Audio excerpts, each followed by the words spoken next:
Hello friends, हमने अपनी पिछली ट्रांसलेशन की क्लास में आपको इज़ एम आर का प्रयोग अफर्मेटिव सेंटेंसेस में करना सिखाया था। उस वीडियो पे आपने काफ़ी अच्छा रेस्पॉन्स दिया। आप में से काफ़ी लोगों ने उसको वॉच किया, काफ़ी कमेंट भी किए और जो एक्सरसाइज हमने आपको वहाँ पर दी थी उसको भी आपने सॉल्व करने की कोशिश की। अर्थात जो सेंटेंसेस हमने दिए थे उनको आपने ट्रांसलेट किया। और ये ज़रूरी भी है, क्योंकि अगर आप इंग्लिश बोलना सीखना चाहते हो तभी भी आपको ट्रांसलेशन करना आना चाहिए। अगर आप कंपटीशन की प्रिपरेशन कर रहे हो तभी भी आपको ट्रांसलेशन का ज्ञान होना ज़रूरी है। तो आज की इस क्लास में हम आपको इज़ एम आर का प्रयोग नेगेटिव सेंटेंसेस में कैसे करते हैं वो सिखाएंगे। तो चलिए शुरू करते हैं। नेगेटिव सेंटेंसेस, इसको हिंदी में नकारात्मक वाक्य बोलते हैं। ठीक है, अफर्मेटिव सेंटेंसेस को सुविकारात्मक वाक्य बोलते हैं और नेगेटिव सेंटेंसेस को नकारात्मक वाक्य बोलते हैं। जैसा कि आपको क्लियर हो रहा होगा कि जहाँ पे नहीं आ जाता है जिन वाक्यों में, उनको नेगेटिव सेंटेंस बोलते हैं। अब नेगेटिव सेंटेंस को किस तरह से ट्रांसलेट करते हैं, तो उसका क्या नियम रहता है, तो उसको समझिए। रूल्स टू ट्रांसलेट, ट्रांसलेट करने के नियम। नेगेटिव सेंटेंसेस को ट्रांसलेट करते समय वर्ब अर्थात इज एम आर, ये बी की वर्ब होती है प्रेजेंट टेंस में, के बाद नोट का प्रयोग करते हैं। ठीक है, तो हमें इज एम आर नाउन अर्थात सब्जेक्ट के हिसाब से किसी एक को चुनना होता है और उसके बाद हम नोट लिख देते हैं।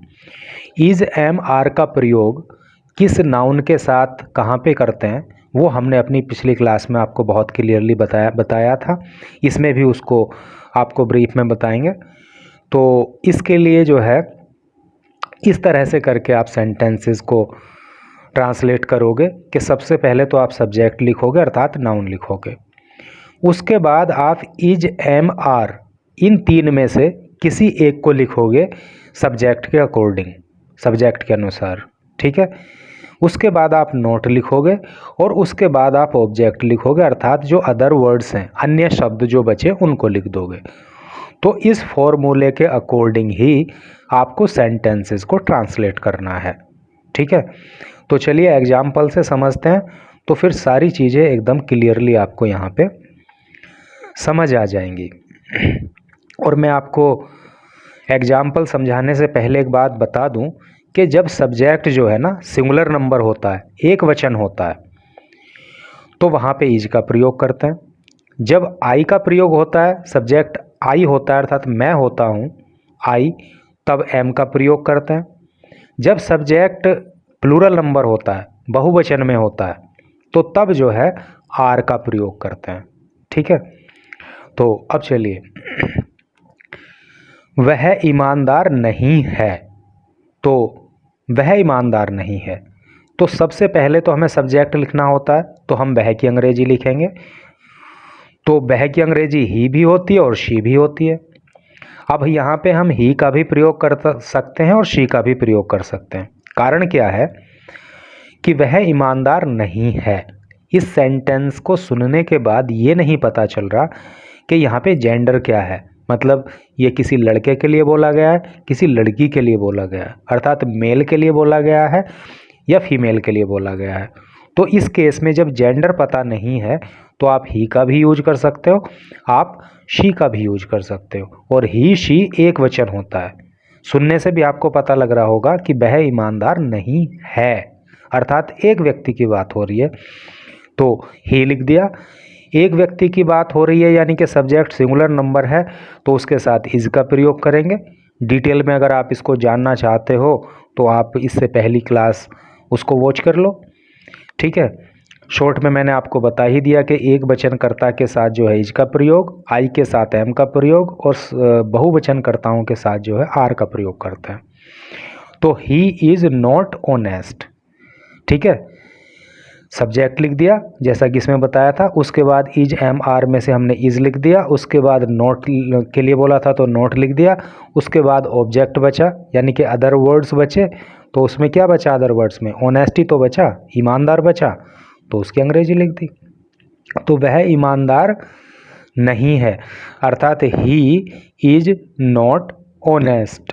इस तरह से करके इस सेंटेंस का ट्रांसलेशन हो गया।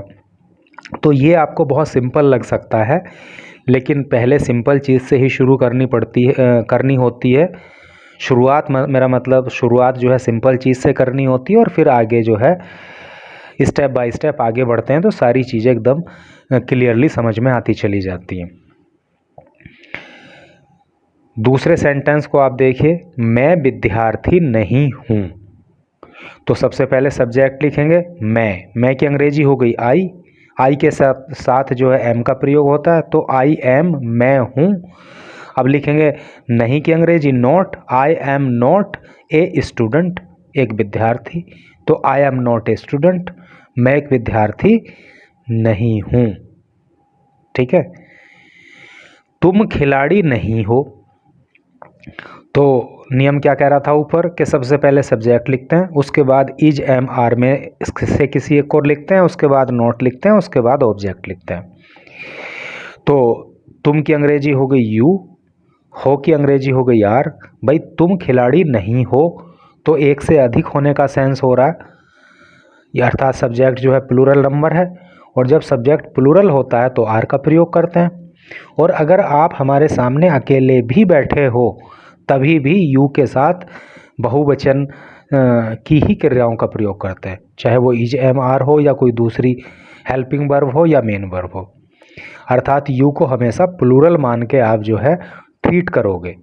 तो यू आर, तुम हो, नॉट नहीं, ए प्लेयर, एक खिलाड़ी। You are not a player, तुम एक खिलाड़ी नहीं हो।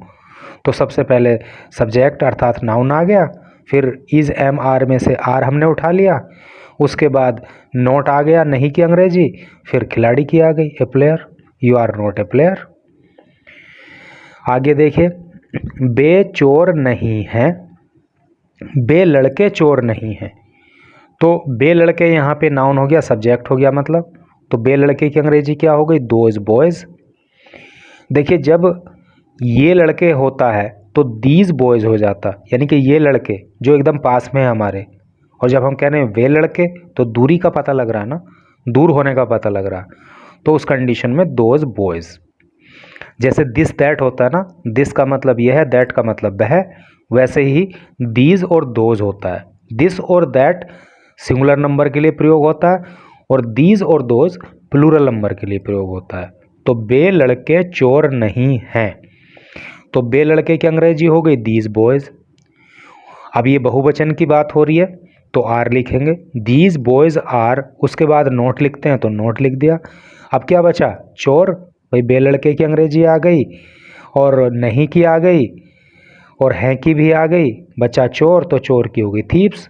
तो those boys are not thieves, बे लड़के चोर नहीं हैं। अब ये सेंटेंस है, मीरा भूखी नहीं है। तो मीरा, अब मीरा भूखी नहीं है, क्या पता लग रहा है आपको, एक वचन की बात हो रही कि बहुवचन की बात हो रही है? भाई एक वचन की बात हो रही है ना, सिंगुलर नंबर की। तो मीरा सिंगुलर नंबर के साथ इज का प्रयोग करते हैं, Meera is not hungry, Meera भूखी नहीं है। तो इस तरह से करके आप इज एम आर का प्रयोग जो है नेगेटिव सेंटेंसेस में करोगे। आपके लिए एक छोटी सी एक्सरसाइज है, इन सेंटेंसेस को आप ट्रांसलेट करने की कोशिश करना, कहीं पे कोई दिक्कत होगी तो मैं आपको बताऊंगा।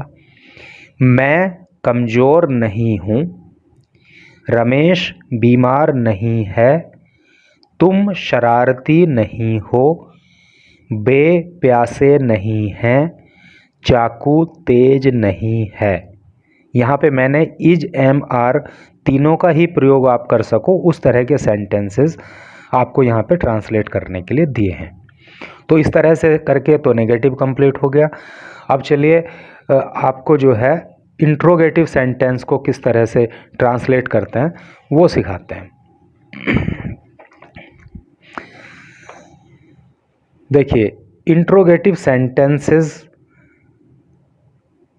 को आप किस तरह से इज एम आर का प्रयोग करके ट्रांसलेट करोगे उसको यहाँ पे आप समझने वाले हो। अब इंट्रोगेटिव सेंटेंसेस। ठीक है, इंट्रोगेटिव सेंटेंसेस को हिंदी में बोलते हैं प्रश्नवाचक वाक्य, यानी कि जहाँ पे प्रश्न पूछा जाता है, जहाँ पे क्या, क्यों, कब, कैसे, कौन, किसका, किसकी, कितने, कितनी, इस तरह के वर्ड आ जाते हैं तो वो सेंटेंसेस जो है इंट्रोगेटिव सेंटेंसेस हो जाते हैं, प्रश्नवाचक वाक्य हो जाते हैं। तो इसको बनाने का क्या रूल है वो आप समझ लो। यदि वाक्य में प्रश्नवाचक शब्द क्या वाक्य के शुरू में आ जाए, यानी कि अगर किसी सेंटेंस के शुरू में ही क्या वर्ड आ जाए, क्या से वाक्य शुरू हो रहा हो, तो उसको आप कैसे ट्रांसलेट करोगे? तो उसको आप ट्रांसलेट ऐसे करोगे इंग्लिश में कि आपको क्या वर्ड की अंग्रेजी नहीं लिखनी है। जैसे क्या के लिए वोट होता है, तो वोट आपको नहीं लिखना है, बल्कि आपको इज, एम, आर इन तीनों में से किसी एक को लिखना है। और इज, एम, आर में से आप कैसे लिखोगे? वो आप सब्जेक्ट के अकॉर्डिंग लिखोगे। अगर एक वचन सब्जेक्ट होगा तो आप इज का प्रयोग करोगे, आई होगा तो एम का प्रयोग करोगे, और प्लूरल नंबर में यानी कि बहुवचन में अगर सब्जेक्ट होगा तो आप आर का प्रयोग करोगे। उसके बाद आप जो है सब्जेक्ट लिखोगे अर्थात नाउन लिखोगे। उसके बाद आप जो है ऑब्जेक्ट लिखोगे अर्थात अदर वर्ड्स, जो बचे हुए शब्द होंगे उनको आप लिख दोगे। और एक चीज़ और मैं आपको बता दूं, यहाँ पे दो बातें नोट करने की हैं। एक तो इस तरह के सेंटेंसेस में आप जब इंग्लिश में इनको ट्रांसलेट करोगे तो आपको क्या की अंग्रेजी लिखने की ज़रूरत नहीं है, अर्थात वोट लिखने की ज़रूरत नहीं है। दूसरी बात ये कि जब आप सेंटेंसेस को ट्रांसलेट करके लिखोगे तो आपको वहाँ पे साइन ऑफ इंट्रोगेशन, जो प्रश्नवाचक चिन्ह होता है, वो ज़रूर लगाना है। ठीक है, अगर बोल रहे हो तो भाई कोई दिक्कत ही नहीं है, लेकिन अगर आप लिख रहे हो तो इन दैट केस आपको प्रश्नवाचक चिन्ह जरूर लगाना है। अगर आपने पूरा सेंटेंस सही से ट्रांसलेट कर दिया और लास्ट में आपने साइन ऑफ इंट्रोगेशन नहीं लगाया तो वो ग्रामेटिकली गलत माना जाएगा। ठीक है, तो इस चीज़ का आप ध्यान रखोगे। तो चलिए एग्जाम्पल के माध्यम से समझते हैं इसको। जैसे ये एग्जाम्पल है एक, क्या रमेश बीमार है। ठीक है, तो प्रश्नवाचक वाक्य हो गया क्योंकि क्या वर्ड वाक्य के शुरू में आ गया, और हम इसी नियम पे अभी काम कर रहे हैं कि जब वाक्य के शुरू में क्या आ जाए, तो क्या रमेश बीमार है। तो इस तरह के सेंटेंसेस को जब वाक्य के शुरुआत में क्या आ जाए तो ट्रांसलेट करने का नियम क्या है कि इज, एम, आर में से कोई एक लिखेंगे, सब्जेक्ट लिखेंगे, ऑब्जेक्ट लिखेंगे। तो भाई सब्जेक्ट यहाँ पे क्या, इज, एम, आर में से, और वो इज, एम, आर किसके अकॉर्डिंग लिखा जाएगा? सब्जेक्ट के। तो सब्जेक्ट यहाँ पे क्या है? रमेश। तो रमेश एक वचन है कि बहुवचन है? रमेश एक वचन है, तो एक वचन के साथ इज का प्रयोग करते हैं ना, तो हमने यहाँ पे इज लिख दिया। तो इज, उसके बाद सब्जेक्ट लिखेंगे, तो सब्जेक्ट रमेश है तो रमेश लिख दिया। ठीक है, और उसके बाद जो अदर वर्ड बचे उनको लिख दिया। तो क्या बचा? इली, तो बीमार ही तो बचा, बीमार के लिए इल लिख दिया।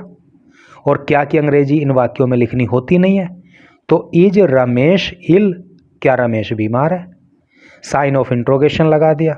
अभी मैंने आपको बताया लिख रहे हो तो साइन ऑफ इंट्रोगेशन लगा दो, बोल रहे हो तो कोई बात ही नहीं है। तो क्या रमेश बीमार है, इज रमेश इल। अब दूसरे सेंटेंस को, दूसरे एग्जाम्पल को समझिए। क्या मैं तुम्हारा मित्र हूँ, क्या मैं तुम्हारा मित्र हूँ। तो इसको आप कैसे ट्रांसलेट करोगे? क्या वर्ड जब वाक्य के शुरुआत में आता है तो क्या वर्ड की अंग्रेजी तो लिखते नहीं है, बल्कि इज, एम, आर में से कोई एक लिखते हैं, है नहीं, और वो लिखा जाता है सब्जेक्ट अकॉर्डिंग। सब्जेक्ट क्या है यहाँ पे? मैं। तो मैं के साथ तो हमेशा एम का प्रयोग करते हैं ना, तो एम लिख दिया हमने, उसके बाद सब्जेक्ट लिख दिया। ऐसे ही तो नियम है कि भाई इज, एम, आर, उसके बाद सब्जेक्ट, उसके बाद ऑब्जेक्ट। तो हमने एम लिख दिया, उसके बाद हमने आई लिख दिया, उसके बाद जो अदर वर्ड बचेंगे उसको लिख दिया।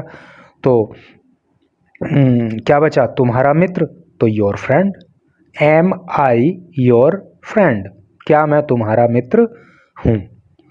तीसरे सेंटेंस को समझिए। क्या वे खिलाड़ी हैं, क्या वे खिलाड़ी हैं।